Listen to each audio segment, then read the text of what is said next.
Hi, everyone. Welcome to Dope Synergies podcast. This is episode 9. We're back on track. Yes, we are. We got it right this time. I'm your host once again, Steph, I'm Gladia.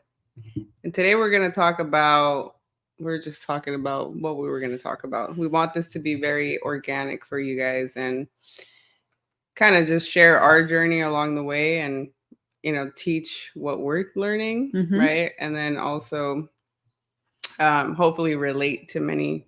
So I think last episode, just to recap, But before we get into the recap, don't forget to like, subscribe. Yes. We're on here every week, adding value, like you said. And I think I like the idea of us touching on like the 4 aspects of life. I think it's 4, like relationships, spiritual health, and finances, because we're all trying to capture that life. Yeah, exactly. I mean, I think you're always doing good in one of those areas in your life, but mastering every single area that she just mentioned, I think is a good topic. And that's what the podcast is going to be about. We both have individual podcasts. She has her own Get the Bag podcast on all things real estate. I have my own on all things real estate. And this one's going to be about relationships, but relationships with ourselves, right? Individual relationships, and then the relationship that we both have in regards to health, finance, relationships, and spirituality. Yep. Right. So we talked about money a lot last episode. Just having those hard conversations around when it comes to money and like where we're at in our journey. And I know we have a long way to go, but I think it just starts with having conversations, very transparent conversations, because a lot of times either people never find out, people put on a facade or, a kind of a veil of a persona, right? And then it turns out, there's someone completely opposite of what they originally thought. So it's always good to have those open conversations if you really want to last, I believe, in your relationship. Yeah, because whatever you're avoiding in your current relationship, you're most likely gonna face it in the next relationship, in the next one. And I think many times, just like real estate agents, right? They go from one office to another office thinking that the other office is gonna offer something that the other one didn't.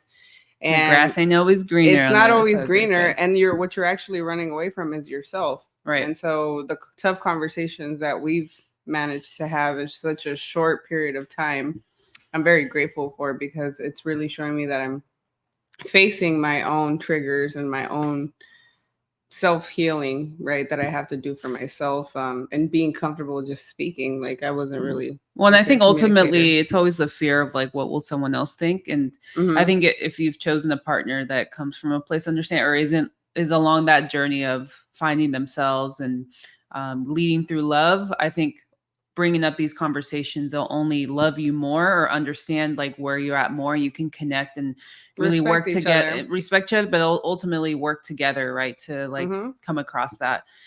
So I think when we're thinking of what we want to talk about, it's more on like, what are the sacrifices that we're willing to take to get to our goal. And I think I got this from, I think you sent me the episode, the Ed Milet episode. Yes. It's a great podcast, by the way. Ed Milet and Cody Sanchez. She's all over social media, and her niche is like teaching others how to buy businesses at a low entry point and just kind of building off of that. And one of the things she talks about that she does with her husband is like when they go over like their goals. And we actually last week had our life check-in or monthly check-in.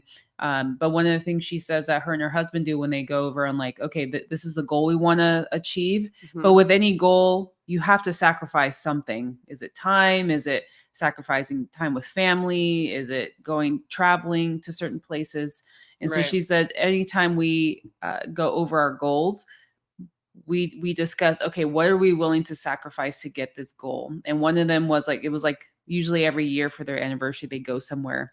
So for this specific goal, they're like, okay, we're not going to be able to go here. That's just, we have to sacrifice that. And so as long as they're on the same page, and how often do couples do that, right? They talk about going over their goals, but never, all right, well, what are we willing to do to hold ourselves accountable and be on the same page in terms of what are we willing to sacrifice? So, And it can be small things, right? Like we talked about money last month. And so now that we've squared away our relationship with money and our transparency with how we are currently dealing with money together and individually, now the next phase is sacrifices, right? If we have these goals that we see attainable, how are we going to get there maybe quicker or in an ideal time frame if we're able to sacrifice certain things, right? So it could be simple things like we didn't really see it as a sacrifice, but when you were asking me yesterday what can we sacrifice, I was like, well, traveling is not one because part of it is work, right? a lot of A it lot is, of it is work. So I see traveling as we're really not traveling. Like these next couple of months, we have about 5 or 6 trips. I have a couple more than she does because I have to fly out to LA for work, right? But the other ones are family related. Some of them are business related. I think that being able to connect travel with business will help me offset the expense of it being an actual travel expense, if that makes sense. So it's not really a sacrifice.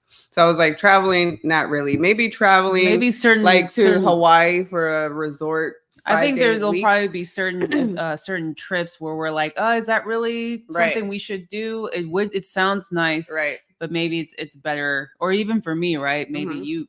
you and Alex can go, or whatever the case may be. It's just Yeah. having those open conversations, and I think this goes over to the previous two on me being the people pleaser, and not you feeling you're adding pressure for me, where it's Right. like, hey, like, you know what, you But guys one of go. the simple sacrifices that we've been doing and we didn't really see it as a sacrifice was eating at home. So I was like, we are sacrificing certain things. Like we Like now eating cook out, at home. right? We don't eat out, which was something that we were both doing a lot of when we were living in LA because it was a lot more fast paced. We weren't really working from home.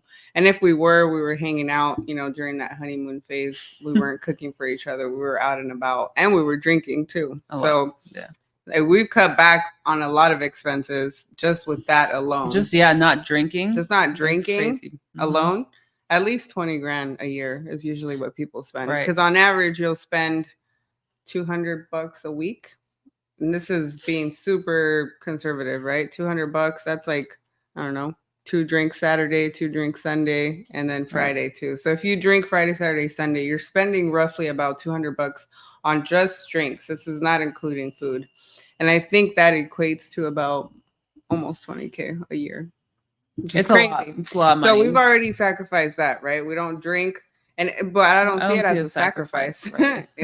So drinking and eating out, I don't see it as a sacrifice. But we could say that is a sacrifice that we've kind of exchanged. Yeah, and I think I even brought up because you're It's like, more for oh, lifestyle. you're like, oh, like, well, what would you say? Because I said, well, I know what I've sacrificed, which has been time away because I've been just working, doing a lot of gig work for several hours, getting up really early to work on the business, in the business. Yes. And then I have to stick myself to a very like rigorous schedule. And so I've had to sacrifice. And this past week was a really challenging week for me. Actually, now looking back, I was really not in the mood to do any of it. I didn't feel like waking up early. I didn't feel like working out. I didn't feel like it all kind of caught up to me on like the just feeling overwhelmed, where it's just like, I don't feel like, those days where if I felt like that almost every day. And I think after Thursday, like my mindset kind of switched, but like, that's going to happen. Right. But it's like, I had no choice. I have to do that. I have to think of ways to earn more money. But I think it's also like holding each other accountable. Cause I'm sure if you were living on your own, you probably wouldn't, those days that you don't feel like doing it, you'd probably skip, but I think living with somebody, you really are mirroring each other.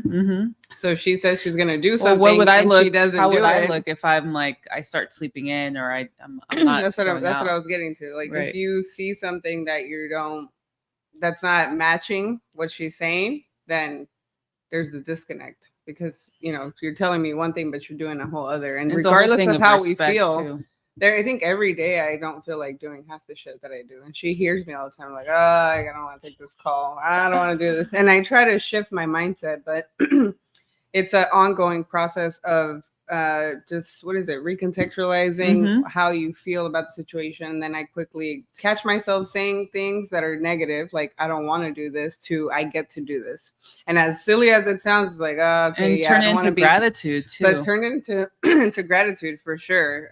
We practice a lot of gratitude even with Alex, and just showing him early on that it's a quick way to shift your energy, because at the end of the day we have a an option, right? You can either Right. choose to be in misery doing the things you do, or choose to look at the bright side, which is a little game that Another we game. have, which is called Look on the Bright Side. And we throw out different scenarios where Y'all get wild with we this get thing. crazy with it, but we throw like real life scenarios. They're dark, but it's shit that, we don't prepare for. Like, what if, your dad died or something like that? It sounds nuts, but nobody likes to talk about Right. these taboo topics. Sorry, Boo. Uh, So yeah. I think it's just ultimately, and what's helped me is breath work. And I think being part of Danny Morell's group is really huge, because he Mm-hmm. has a whole line of like meditations, and just kind Right. of like creating that space to just not think about anything, breathing it out, and then also like kind of reversing and being like, I don't feel like doing this, or I don't feel like getting in the car and like driving through here, where it's like, well, I'm grateful I have a car. I'm Mm-hmm. grateful I get to have a car to, drive around and Right. be able to make work. So it's just like you said, recontextualizing. But going back to the sacrifices, that was like that's the main sacrifice. But at the end of the day, it's all temporary, right? Mm-hmm. It's what I have to do right now. But I asked you, well, what are you sacrificing? You're like, I feel like, when you were talking about the food thing, but I even said, like, for me, I feel like maybe you're kind of sacrificing along with me, Mm-hmm. in terms of, yeah, you could eat out. Maybe you would like venture out, do more Mm-hmm. trips here and there. But I don't know if you wanted to speak on that, because that was one of the things I feel like, Yeah, I feel like I am sacrificing my time and just like being here too, and saving money by spending more time at home, and the only place I go to is like to go work out and then come back, or go to the beach and come back. So yeah, I think even though it's temporary for her, I'm sacrificing that time, Mhm. that we could spend together or like do other stuff. But it's a sacrifice right now, right? Because maybe in you sacrificing your time by going out, it's helping me save money by staying here. Otherwise, Mhm. I'd be out, So I don't know. I think it's a benefit to both of us right now.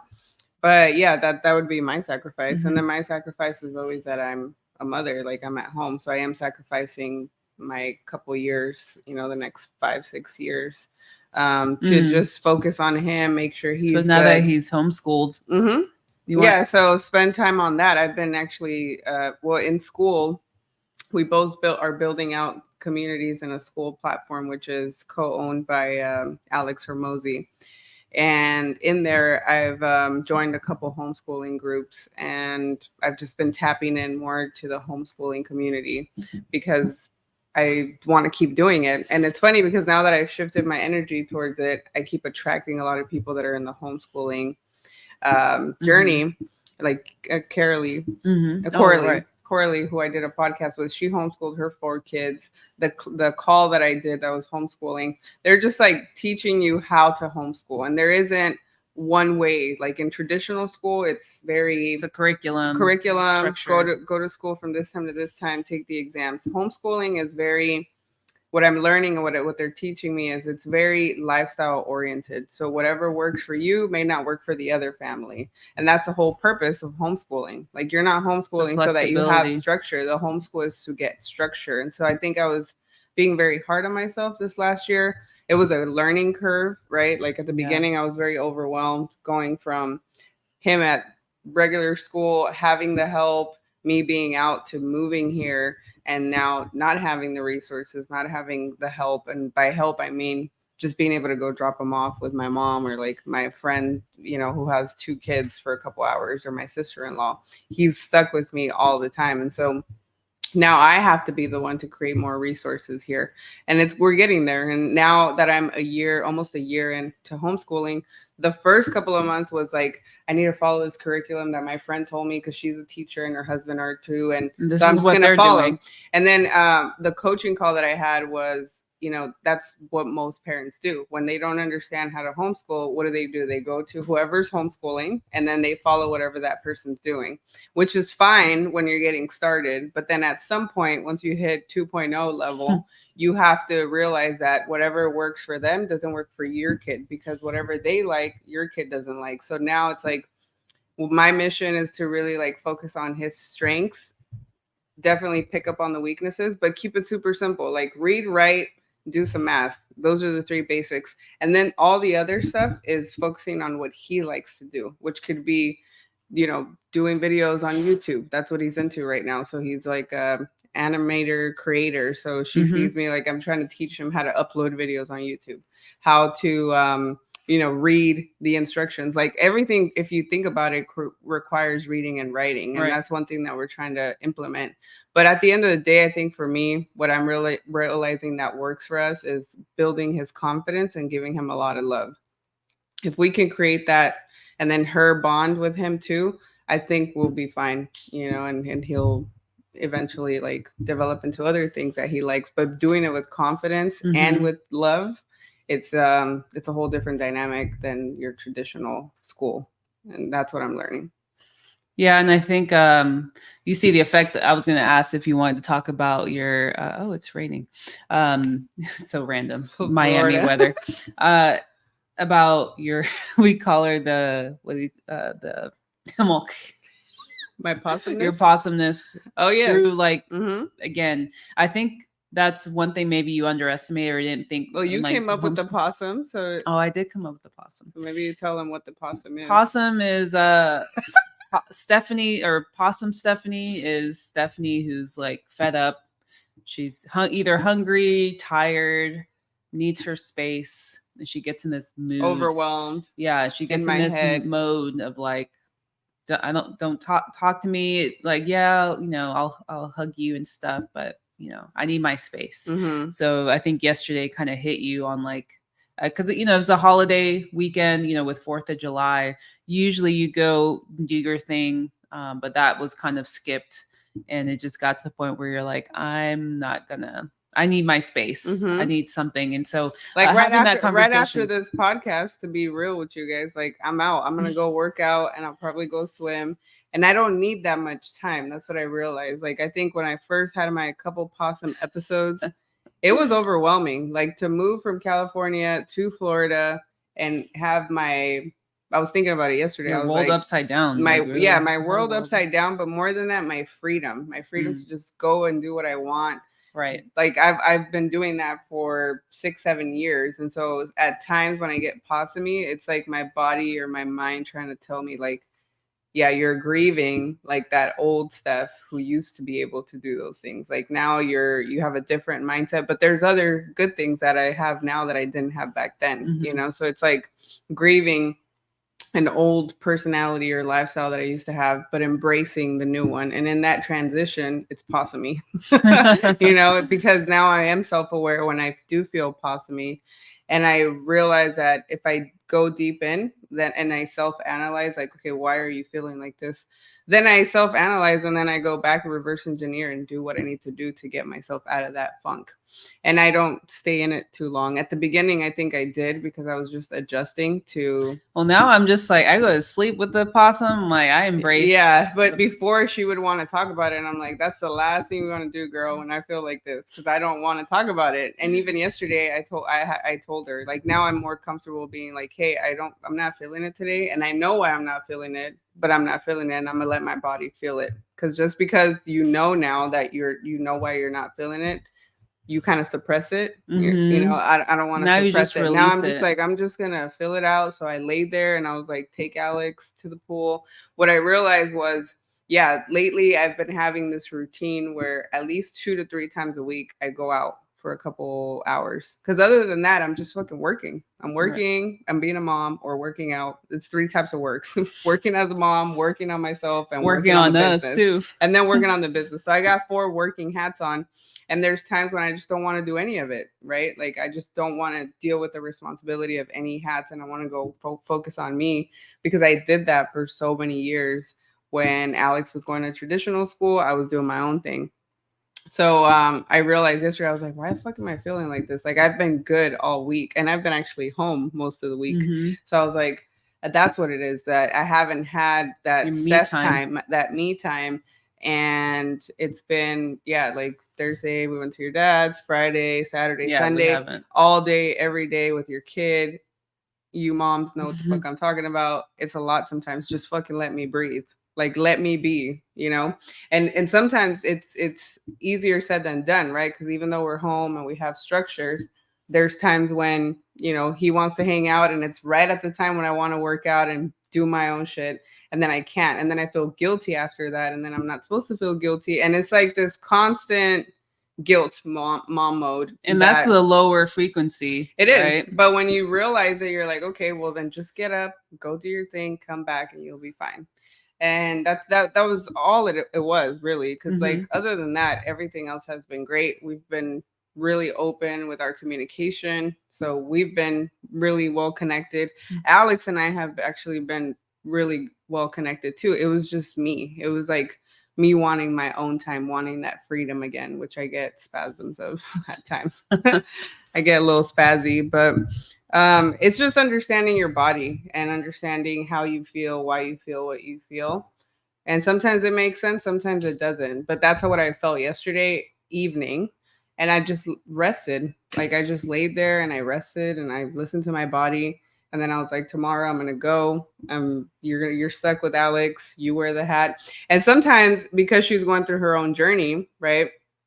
Of sacrificing the mornings. Like I know she comes back tired and she's driving. So I think it was also like me not asking Mm-hmm. for help, because I'm like, I know she's going through her own. But then there's times where I'm like, nah, bitch, we in this together. Like we Yeah. both came out here And I together. So I we never need tell you to. like don't ask, or No, it's but you just also, because you're so caught up in your own world, you also don't just do it right, without me asking. I have to ask for you right. to do it. So, and that's what I was telling Alex yesterday. Like, I want to get to a point where I don't have to tell you what to do. Like, you get to the point where you just know what to do, because that's the goal that we're trying to target here, is like getting to that self-sufficient phase, you know. Right. And I think that's the same thing, I think, with relationships. And I'm sure whether you're straight or in a, It doesn't gay, matter, lesbian, it yeah. doesn't matter. It's having that awareness. And even yesterday, I noticed it. So I was like, I'm going to, let me just take Alex to the park or whatever he wants to do. Right. Mm-hmm. So it's just being proactive and being Yeah, I had to aware. tell her, like, you know what, I'm just feeling this way. And she's like, okay, I'll take him to the pool or the park or ice cream. Mm-hmm. And then again, part of me was like, oh, but she just got back and I feel guilty and I've been home. And I'm just like, no, No, but we're a no, we're team. a team. We Exactly. can't Like we can't look at it like that. exactly. But um, I'm just putting out my thoughts, because I Right. know women have these thoughts, men Right. or women. I know you guys And have these thoughts, and then then you women stay hold on quiet, to and then it. you hold on to it, and then like 2-3 weeks later, you're like, why the fuck are you mad? Well, because you've been keeping tabs Five on, Saturdays right, ago. 5 Saturdays ago. Actually, these last 3 weeks, like you haven't done XYZ. And so it's not about setting these expectations, but it's like just express how you feel. Hey, I feel overwhelmed. Hey, I feel like I'm telling myself this, but I really want that. Can you help out? Right. And that's all it is. It's just communication, again, is key in every aspect, like Right. everything. So, And I think that part of it's so interesting. Relationships blends into everything, like mm-hmm. that we talked about, the spirituality, the health, and the finances. I know she wanted to make a cameo. But like, I think when we were looking at, because now we simplified our monthly check-ins, right? Mm-hmm. Now we approach it through those 4 categories: the Right. health, finances, spirituality, and relationships. And then we're like, actually, we're good on everything. Let's finances is where we need help. Like, cause like health wise, we're eating really well. We're eating in, we're working out. Spirituality wise, like we're, or spiritually, I should say, we're, meditating, we're listening to the videos, and relationship wise, like Mm-hmm. we're feeling really good. We're Right. very open. So it's like, it's understanding that too, and being able to narrow down on like, this is what we need to focus on. So And what keep are it we? super simple. Right. And I Super think that's simple. what we did. We're making it super complicated, but it's simplifying it and not over analyzing everything. Again, not focusing on the how. So our goal is to reach 100K a month Each. each. So that 200K a month. So it's, again, that's a pretty daunting, from the surface level or from the outside looking in. It's like, easily you can be like, how are we going to do that? Or what sacrifices do we have to do? So I think what we're doing right now are the sacrifices of I saving mean, money. another And thing that we could say we sacrifice, but we don't really see it as a sacrifice because I've been doing this for years, and you probably have too, is working on the weekends. yeah, that too. Like a lot of people see it as a sacrifice, but again, But I I think it's think how that I've been you, doing it for a long ass time, right. and But I would work even more on the weekends. I've been listening to Danny's. He has a program that he used back when he was doing real estate, and he talks about, if you don't want to work on the weekends, your Monday through Friday should be so, like, your schedule should be so tight and efficient. Like, how can you be more efficient where you feel good? Because it's all like, what can you do in a certain amount of hours? Mm-hmm. A lot of people work on the weekends because, according to him, because they didn't really put in the work during the week. They weren't really as efficient with their time as they should have been, or selfish with the time. Because how often does stuff come up and it's like you disregard what you have to do that? Right. So he's like, if you don't want to work the weekends, just go hella hard Monday through Friday. So that's one thing where I'm trying to just be really efficient on the weekends, where it's like, okay, at least take one day off where I don't Mm-hmm. do anything at all. Maybe just kind of prepare for the week. But maybe there is one day out of the weekend where we do kind of do a little bit of work, but nothing crazy, right? So I think that's one thing. It's whatever works for you, I think, at the end of Mm-hmm. the day. Right. I think, yeah, it's just keeping it super simple will really help you get there so that it seems attainable too, right? Yeah, And I think for me, I pack my weeks big time. you do. Especially Monday, Tuesday, Wednesday. I'd say Thursday, Friday a little bit, but not even, because Thursdays I schedule my podcast. One thing that helps me be super intentional with my time, and she knows how much I'm good with time management, is, and I got this, I recently started implementing it, and it, not all the way, because again, things pop up, so you have to be flexible.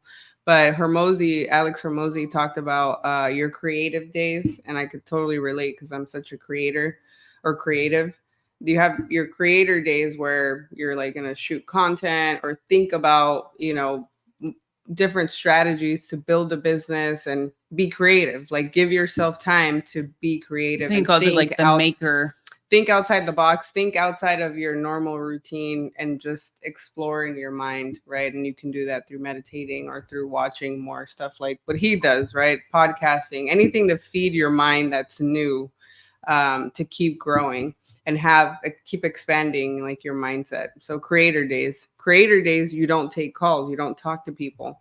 The other days are those days that you would take on all those calls. Because one thing that I did resonate with what he said was, if you're going to take a consultation, let's say a Zoom call on a Tuesday at 10 a.m., the rest of your days like pretty much on that same energy. Like it's hard to disconnect and say, oh, I'm have a call at 10 and then I'm gonna do creator mode from 10 to 12 and then do more calls later. Right. Yeah, you So can't mix it. he rather pack up his day with calls that day. And I was like, genius. Like I should pack up all my calls that day.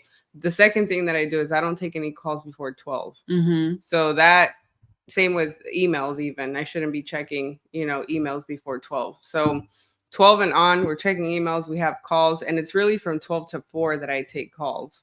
And I have certain days like Tuesdays and Thursdays are calls, because Thursdays I'm also doing my podcast. So I'm already talking. I see it as another consultation. So I'm already like in work mode. So Tuesdays and Thursdays are meant really for me to pack my days with the calls. Mondays and Wednesdays are supposed to be more productive and creative ways. And then Friday is like just following up and making sure that we're good for the following week.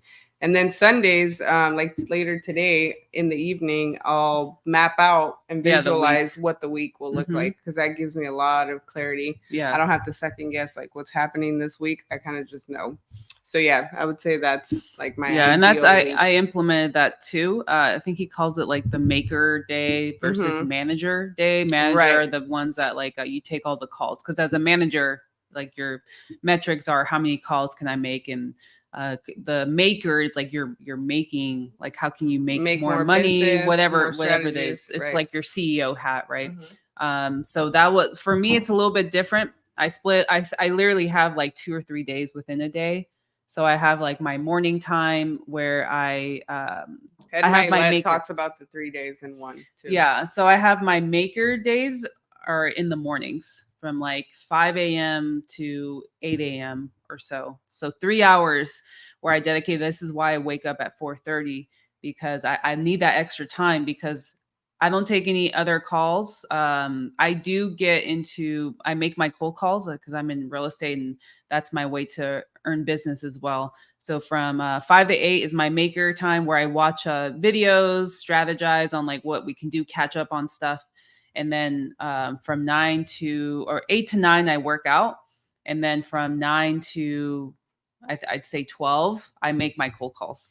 Like that. This is kind of the schedule I'm setting, and where now my new target is taking 100 dials, or at least 100 contacts. Sorry, so talking, or at least calling 100 prospects.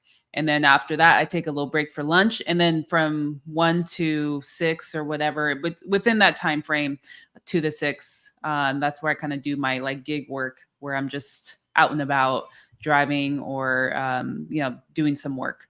So that's literally my day. And then sometimes I come back and I edit videos, right, to post, because I'm doing this challenge where I'm documenting my journey to $1 million through either online business, real estate, whatever. I'm just documenting my process. So I'm really not going to bed till like 9, 10, Mhm. waking up at 4. So that's where it's like that repetitive cycle that just, it can be overwhelming.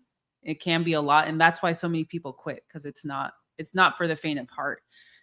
People can't really stick to something like that. It's a consistency of accepting like how boring it is going to be some It's days. so boring. I was throwing the biggest fit. I wanted to like. But I think success is built in those It days. is. It's exactly that. It's like You have to people remind try yourself to that. reinvent the wheel, and like you'll do something for 3 to 6 months and then you're like, maybe I should try something different. It's like, Because no, it's keep doing exciting. this, keep Right. doing the same shit for 10 years and eventually like you're going to succeed, which is what Alex says. And a lot of entrepreneurs, if you realize like the top and the good ones, how long they've been in business, it's the At least 10 consistency of years. years. It's like that 10,000, 10,000 hours of mastery, right? If you do something for 10,000 hours, they say you've reached the level of mastery. I feel like with business, it's the same. If you look at most people who are successful, they've been in business for 7 to 10 years, 10 plus years for them to hit some level of success, whatever the But success social media means. shows it as Yeah, just they like they think that you can build it in overnight. 6 months, 12 months. It doesn't happen that way. Like I'm still,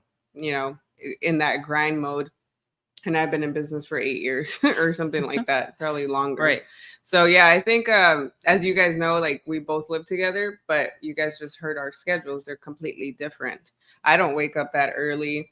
I usually wake up around like 8, and then I take about an hour for myself, 8 to 9, where I'm kind of just figuring out what my day will look like mentally, preparing myself and preparing if I have to do a podcast, learning like that same day is when I'll read the bio of the person that I'm going to interview and do a little bit more research. And then between like 9 and 12 is my time to help Alex set up his day. And then at the same time, get myself situated, which could be, some sort of physical movement. And so Mondays and Wednesdays, I'm doing it from home. Now Tuesdays and Thursdays, and now starting today, Sundays, Tuesdays, and Thursdays. So my week starts on Sundays, actually, right? Sundays, Tuesdays, and Thursdays, I want to be able to go out and from 9 to 12 have that time for myself and be super active. And then once I come back, 12 to I'd say 6 or 7 is how long I work, and I just leave that open, for calls, like whatever I'm doing that day, content. But as long as I'm like in my room, I'll be active because I have my own setup. So I think it's very important to have like your own whatever works for you. For me, it's like making sure I have my setup, I have my all the things I need, and having the standing desk in my room actually helps because forces me to like stand on the desk versus laying on the bed kind of thing. Mm-hmm. Like psychologically, Yeah, they I say have the to. bed should only be for sleeping, and you know what. Yeah, and then sometimes I'll just hang out there, and take a break. If I want to lay there, Alex will come and cuddle with me and snuggle, and then we get back to it. So it's 2 days for me. It's like that 8 to 12, and then that 12 to 7. Yep. Well, those are the sacrifices, at least that Mm-hmm. we've currently are, and this is something we want to keep doing, even as we progress. And maybe again, like we said, a lot of what we're doing is temporary. A lot of what I'm doing. So once we're out of that, and we set new goals for ourselves to Mm-hmm. achieve, it's going to be something else. You're always having to sacrifice something. So that's Something. something to keep in mind. But it starts with the foundation you set with your spouse, partner, whoever, on like, hey, this is what I want to do, this is what we want to do, what do we need to sacrifice to Right. get to that. So I'm really excited to see what things we're that it's going to Well, we're come up. gonna hit our goals. We don't have to tell them all our goals, but we're just know that we're gonna hit our goals because we are currently sacrificing a lot of things, and we're Right. both aligned with the end goal. And then, as she said, once we get there, It'll be another it'll be thing. another goal, and then another one, and then we'll have to adjust. So I think don't get too stuck to the goal or the schedule either. Be flexible. Be flexible with the outcome too, with the goal. Like sometimes Just we enjoy want the certain journey. things. Enjoy the journey and enjoy what you're learning, who you're becoming. Because I think a lot of people get stuck in like, oh, we have to do this for such an amount of time. You have to put in that work because you're literally molding a whole other new You're Steph. rewiring a whole other Mm-hmm. person. So Like this Steph is not the same one that was even a year ago, let alone 5 years ago. My mindset was not stretched to how it is now, but I also hadn't put in the work that I've put in now. Same with if we go back 10 years, right? 10 years ago, I was telling her, it was actually more. No, it's about 10 years ago. When I was a receptionist, or no, when I was working as an assistant for a property management company, I was the one reading the emails for the CEO. So like my level of what I could take on at that moment in time, that Steph was definitely not the Steph that I am now. Now I have a VA who I want to get to that level where now they're filtering out my emails for me and I'm able to delegate. So the roles have switched, right? I went from being the one that was delegating the work to now I'm the one delegating my work. And it took 10 years of understanding, every job that I've had has literally taught me a whole new aspect, from being the receptionist to being the assistant to being every role has helped me get to where I'm at now in the leadership role. As an entrepreneur, I know how to show up for myself because I can wear all these different hats and delegate. So but it was part of my journey. So now I'm very proud of it. So yeah, for me, it's an interesting journey for sure. It's one I haven't really been in. So I think I'm even that's proud of my divorce. Shout out to my ex-husband. well, shout out to my ex too. I Mm-hmm. think for me going back to, I think Had we not gone through that, we wouldn't be who we are. Right. Well, and that's what I'm trying to say is like you know, thinking back of like what I wanted to achieve, I wouldn't have imagined myself in this situation where it's like I'm literally having to grind on a whole different level than I ever have in terms of financially as well. But I've also never had the relationship or support that I have now as well. So it's a kind of a mind fuck in a way, because before it was like I was working towards like, financially I was good, but like relationship wise, spiritually wise, I was totally lost. So now it's like That's a good way to look the at way it. my world has flipped in a sense where it's like, okay, financially I'm trying to figure it out in my own way through my own path, but spiritually, like health wise and relationship wise, I'm good. So it's like now Same I've here. zeroed in like financially, okay, this is what I'm not going to focus on the how, but I'm just going to figure it out along the way and enjoy the process, which is why we document so much too. So I want to leave you guys at least with that, and hope you guys got a lot out of it. Next week's episode, I don't know what we'll talk about. Like, we'll probably figure out the day again. Yes. Like I said, it's very But this organic. one we're gonna call it something about like, what would you sacrifice? What are you willing to sacrifice, or what are you willing to get your goals, or whatever? Something. Some cute. But thank you guys for tuning in. Don't forget to like, subscribe. Again, we're calling out anybody who is a couple who is also in entrepreneurship or working in a job that, who again, can just relate to what the fuck we're talking about and wants to have a conversation. And we really want to start bringing on different guests, different couples to just interact and document that and continue to grow. Yep. So, well, until next time, guys. Ooh, there we go. See you guys then.